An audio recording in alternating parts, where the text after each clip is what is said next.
Bismillahirrahmanirrahim. Assalamualaikum warahmatullahi wabarakatuh.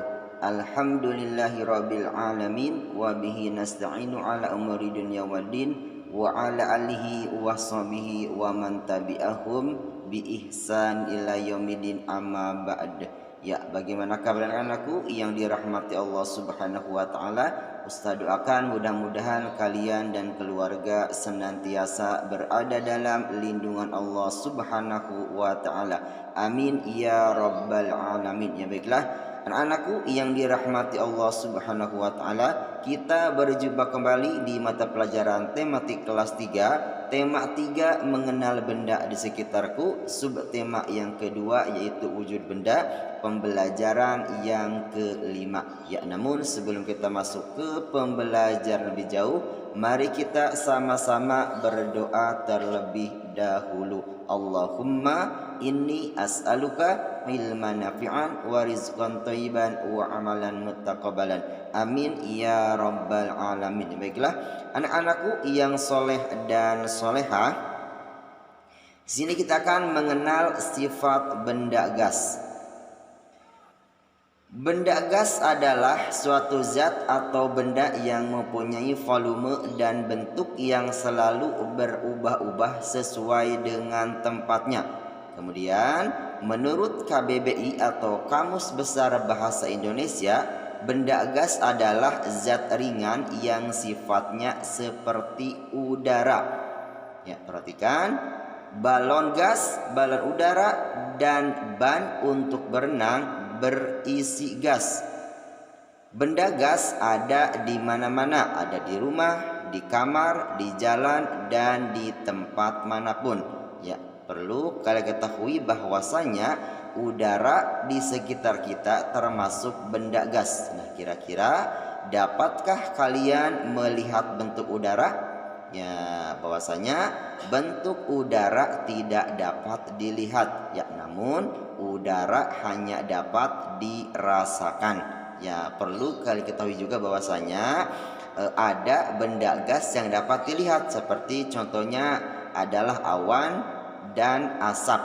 Nah, kemudian untuk mengetahui hal tersebut, nah mari kita lakukan percobaan berikut. Nah, selanjutnya di sini kita akan melakukan beberapa percobaan. Ya, yang pertama, ya di sini silahkan kalian ya bersama keluarga di rumah ya untuk bisa melakukan percobaan berikut. Nah, percobaan yang pertama di sini untuk alat dan bahan, silahkan teman-teman disediakan ada balon, kemudian kantong plastik bening, dan karet gelang. Ya, adapun langkah-langkahnya adalah yang pertama, tiuplah balon sampai mengembang, kemudian ikatlah mulut balon menggunakan karet. Yang kedua, tiuplah kantong plastik sampai mengembang, ikatlah mulut plastik menggunakan karet. Nah, kemudian ketiga, amati bentuk balon dan plastik. Nah, kemudian kira-kira bagaimanakah bentuk balon dan plastik tersebut? Nah, tuliskan hasil percobaan kalian pada tabel berikut. Di sini bahwasanya dari sini kita akan mengisi tabel. Yang pertama adalah balon. Apakah bentuk berubah sesuai wadah? Ya, berubah ya. Kemudian bentuknya tetap walaupun wadahnya berubah? Ya, tidak. Apakah dapat digenggam? Ya, tidak. Kemudian tidak dapat digenggam? Ya, betul sekali, tidak dapat digenggam. Nah, kemudian yang kedua adalah ada kantong plastik. Ya, kantong plastik apakah bentuknya berubah sesuai wadah? Ya, betul sekali. Kemudian apakah bentuknya tetap walaupun wadahnya berubah? Tidak. Apakah dapat digenggam? Ya, tidak. Kemudian apakah tidak dapat digenggam? Ya, tidak dapat digenggam karena udara atau gas tidak dapat digenggam. Nah, kemudian ya, berdasarkan hasil percobaan di atas, dapatkah kalian menyimpulkan sifat gas? Di sini bahwasanya sifat gas itu yang pertama, benda gas bentuknya berubah sesuai tempatnya. Kemudian sifat gas yang kedua adalah mengisi seluruh ruangan. Ya, baiklah, anakku yang dirahmati Allah Subhanahu wa taala, sekarang kita coba lanjutkan ke percobaan yang kedua. Yaitu adalah pertama, alat dan bahan disiapkan, ada balon, kemudian balon 2 buah, kemudian benang secukupnya, dan lidi atau kayu tipis 1 batang. Adapun langkah-langkahnya, tiuplah 2 balon hingga mengembang. Kemudian ikatlah kedua balon menggunakan benang, sisanya benang dengan panjang secukupnya. Kemudian gantungkan kedua balon yang sudah ditiup pada ujung-ujung lidi. Kemudian aturlah posisi lidi agar tetap mendatar atau seimbang. Kemudian yang kelima, tusuklah salah satu balon. Nah, amatilah bagian balon yang telah ditusuk. Kemudian letakkan tanganmu di dekat bagian yang ditusuk tersebut. Nah, kira-kira apakah yang kamu rasakan? Ya, apakah yang kalian rasakan?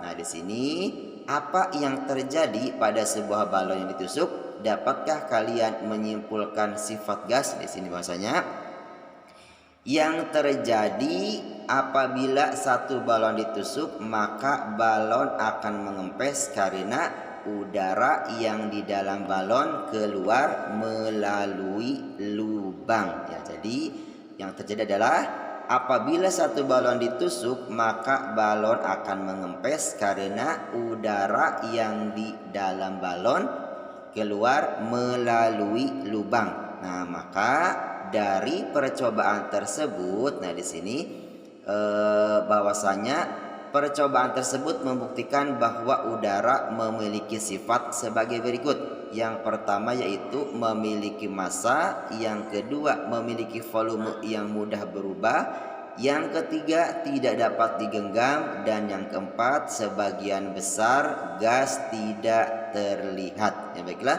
anakku yang dirahmati Allah Subhanahu wa taala, ya kalian telah mempelajari wujud dan sifat benda padat, cair dan gas. Nah, sekarang tugas kalian adalah buatlah teka-teki silang yang berkaitan dengan tema tersebut. Ya, silakan lakukan secara berpasangan. Ya, kalau di rumah kalian boleh bersama keluarga, ya boleh bersama ayah kalian, bersama bunda kalian, ataupun bersama kakak kalian.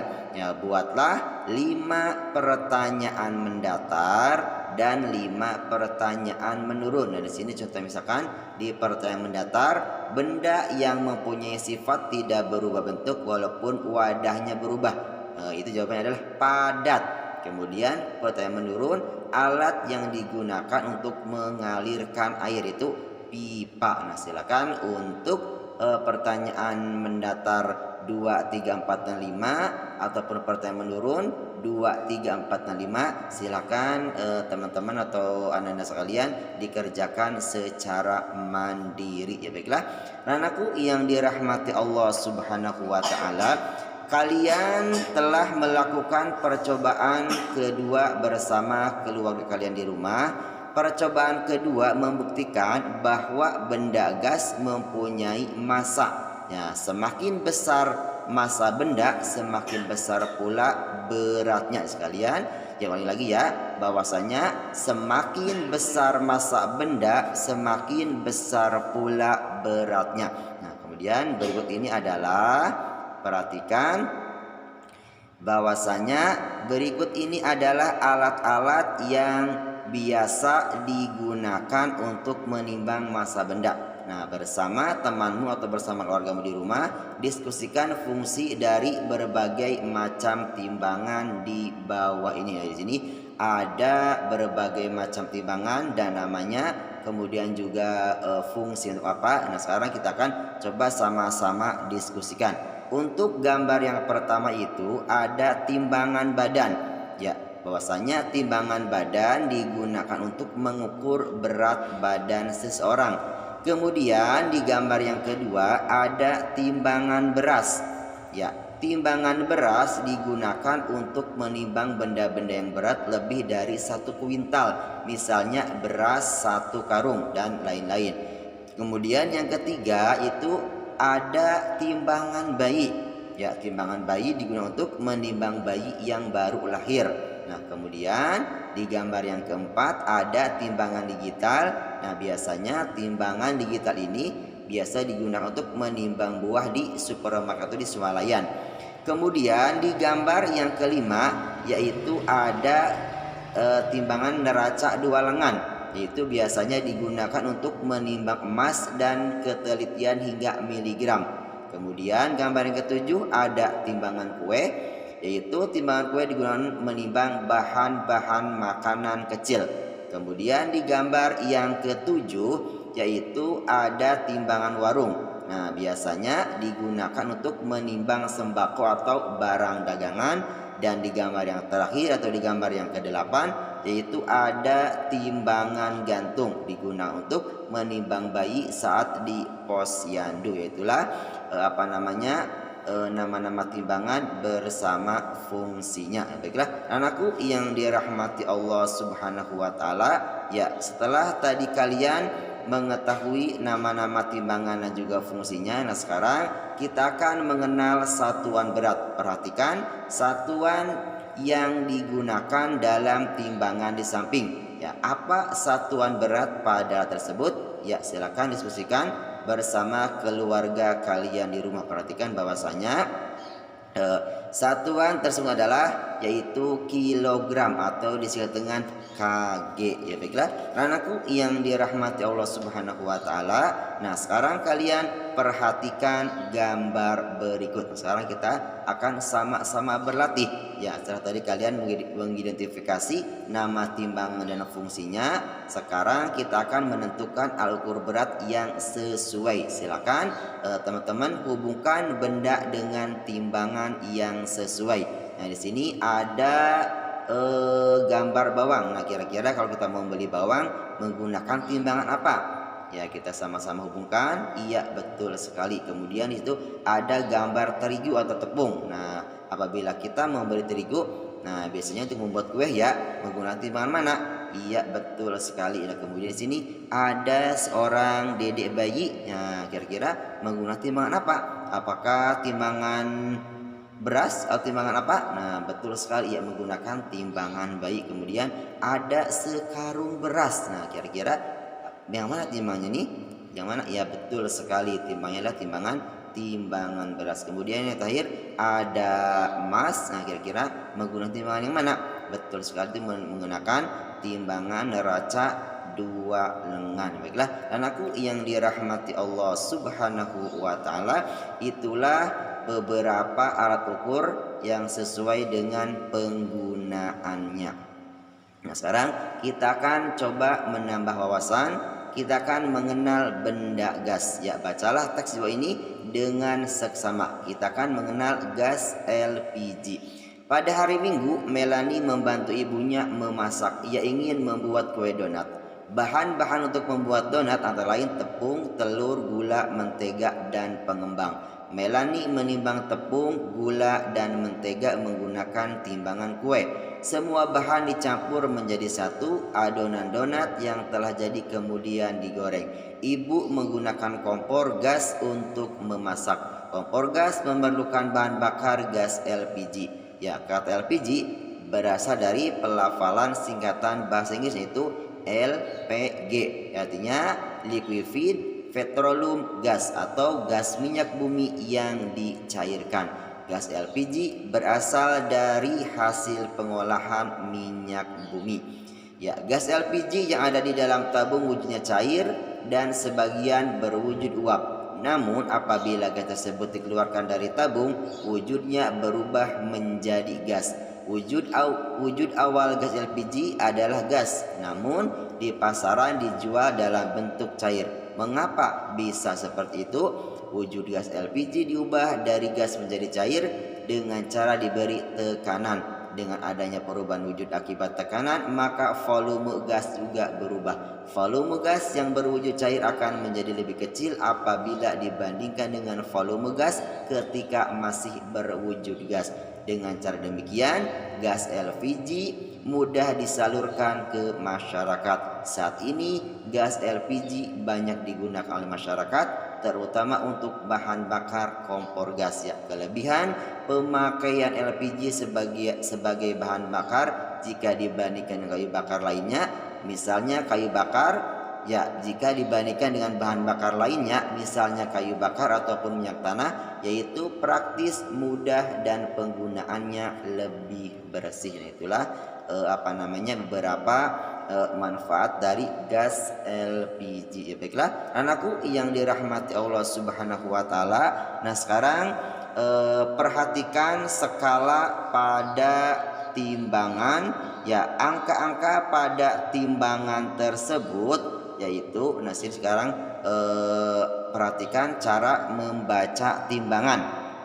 Ya, bahwasanya di sini angka-angka pada skala tersebut ada angka 1, 2, 3, 4 dan seterusnya.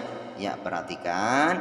Nah, di sini bahwasanya timbangan itu memiliki nilai atau satuan kilogram. Nah, perhatikan lagi bahwasanya timbangan tersebut memiliki satuan kilogram. Nah, jadi jika jarum penunjuk skala menunjukkan angka 1, maka massa benda sama dengan 1 kg. Kemudian jika penunjuk skala benda menunjukkan angka 2, maka massa benda sama dengan 2 kg. Nah, dan yang terakhir misalkan jika penunjuk skala menunjukkan angka 3, maka massa benda sama dengan kilogram dan seterusnya. Jadi bahwasanya 1 kilogram sama dengan 1000 gram.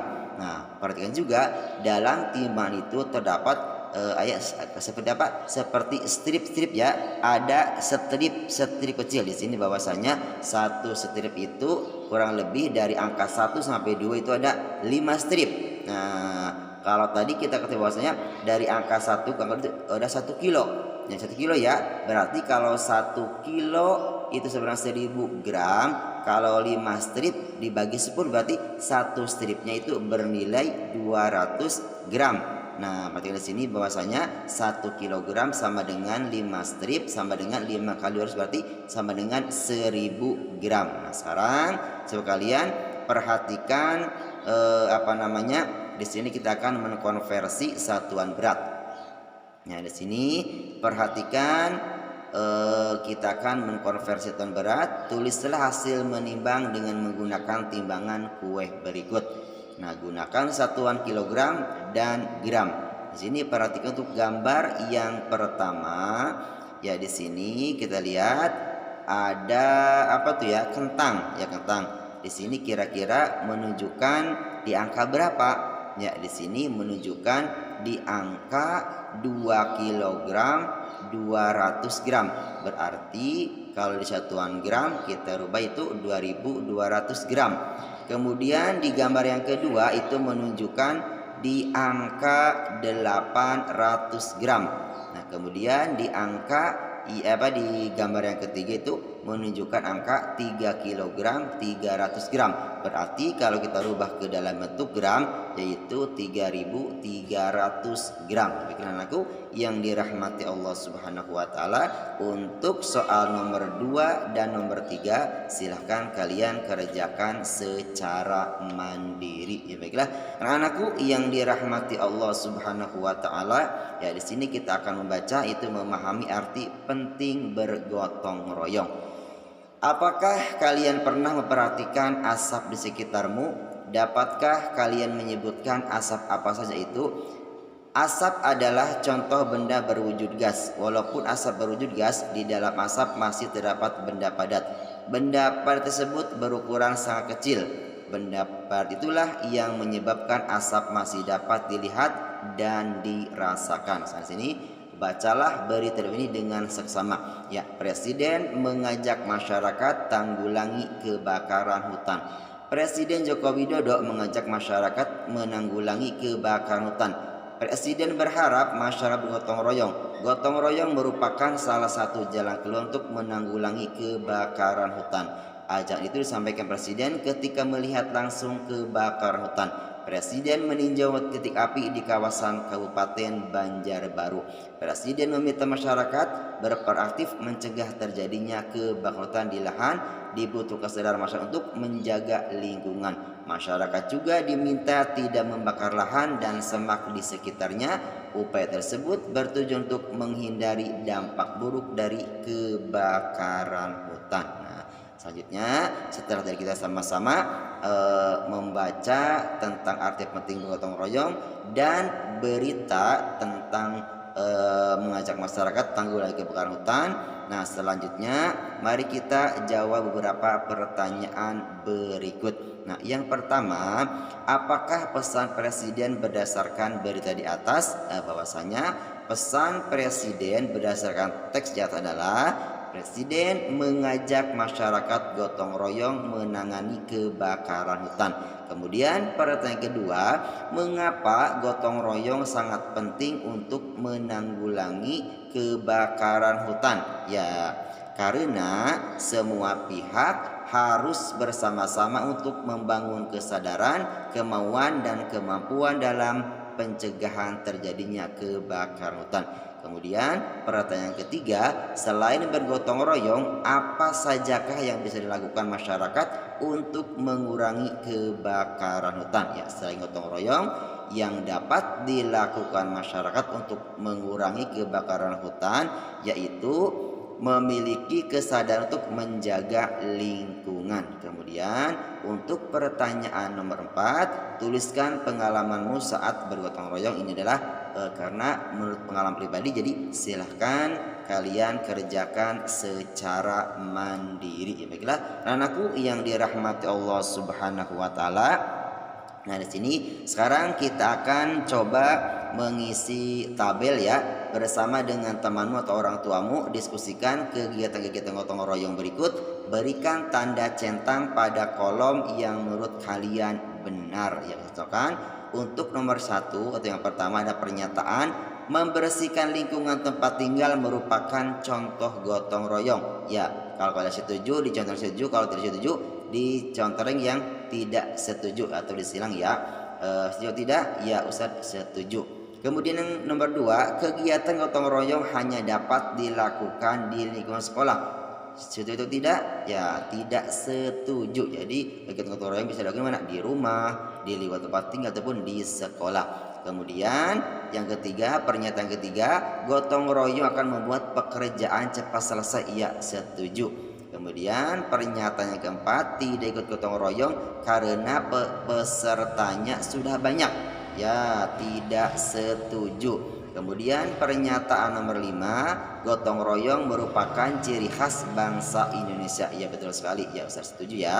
Kemudian pernyataan nomor 6, mengerjakan soal ujian bersama-sama adalah contoh gotong royong di sekolah. Ya, tidak ya. Kalau mengerjakan ujian tidak boleh sama-sama, tidak setuju. Pernyataan ketujuh, kegiatan gotong royong di sekolah lebih sedikit daripada desa. Ulangi lagi, kegiatan gotong royong di kota lebih sedikit daripada di desa. Sekali. Biasanya kalau orang-orang desa itu lebih guyup ya, lebih banyak. Ya, setuju ya. Kemudian nomor 8, ikut serta gotong royong agar kelak juga dibantu ketika kesusahan. Ya, tidak setuju ya. Jadi kita harus yang secara ikhlas ya, tidak ada tidak ada pamrih agar kita dibantu juga. Kemudian yang nomor 9, gotong royong mempererat tali persaudaraan. Ya, betul sekali, setuju. Dan pernyataan nomor 10, tidak ikut kerja bakti dan hanya membayar sebagai ganti gotong royong. Ya, Ustaz ini kurang setuju. Baiklah, anakku yang dirahmati Allah Subhanahu wa taala, ya mungkin itu saja yang dapat saya sampaikan pada pertemuan kali ini. Ya, kurang lebihnya mohon maaf barang ada kekurangan atau khilafan, ataupun ada kata-kata yang kurang berkenan, ataupun ada penjelasan Ustadz yang kalian belum bisa memahaminya. Nah, nanti kita bisa uruskan lagi ketika pembelajaran tatap muka ya, atau kalian juga bisa langsung bertanya pada Ustadz boleh, kemudian sama orang tua kalian, sama ayah bunda kalian, sama adik umi kalian, ataupun sama kakak kalian yang di rumah yang bisa membuat kalian lebih paham dan lebih mengerti. Ya, baiklah anakku yang dirahmati Allah Subhanahu wa taala, ya sampai jumpa lagi ya, semoga bermanfaat. Sampai jumpa lagi pada pertemuan atau di video pembelajaran selanjutnya. Mari kita sama-sama tutup pembelajaran kali dengan sama-sama membaca doa kafaratul majlis. Subhanaka Allahumma wa bihamdika asyhadu alla ilaha illa anta astaghfiruka wa atubu ilaik. Barakallahu fikum. Wassalamualaikum warahmatullahi wabarakatuh.